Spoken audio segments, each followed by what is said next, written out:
এক যুগ পর আবারও শৈশবের ক্লাব সান্তোসে ফিরলেন নেইমার। পেলেকে কুর্নিশ করে সান্তোসে দিয়েছেন আবেগঘন বার্তা। বৃষ্টি উপেক্ষা করে 20,000 সমর্থকের উপস্থিতিতে 3 ঘন্টার জমকালো আয়োজনে ঘরের ছেলেকে বরণ করে নেয় তার শৈশবের ক্লাব।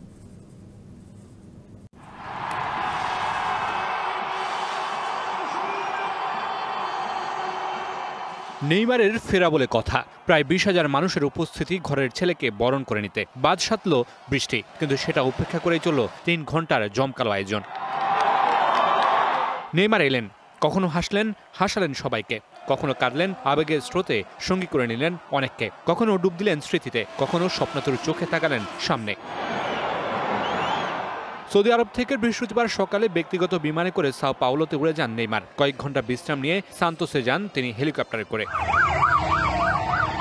চুক্তি সইয়ের আনুষ্ঠানিকতা সেরে মূল আয়োজন শুরুর আগে অনুশীলন মাঠে গিয়ে নতুন সতীর্থ ও ক্লাব কর্তাদের সঙ্গে সৌজন্য সাক্ষাৎ করে আসেন নেইমার।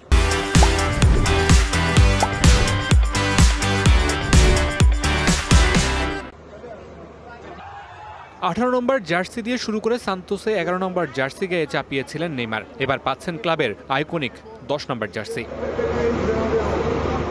পেলেকে সবটুকু সম্মান জানিয়েই তার জার্সির উত্তরাধিকার হলেন নেইমার। পেলে যে তাকে বলেছিলেন সান্তোসে ফিরতে, সেটিও মনে করে দিলেন তিনি। কিং পেলে, আপনার ইচ্ছা আমার কাছে আদেশের মতো। সিংহাসন ও মুকুট এখনো আপনার, কারণ আপনি চিরন্তন। তবে এই 10 নম্বর যে পবিত্র জার্সি প্রতিনিধিত্ব করে সান্তোস ও গোটা বিশ্বের অনেক কিছু। আপনার উত্তরাধিকারের সম্মান রাখতে সম্ভাব্য সবকিছু করার প্রতিশ্রুতি দিচ্ছি। এরপর নেইমার শোনান সান্তোসে ফেরার সিদ্ধান্তের পেছনের প্রেক্ষাপট।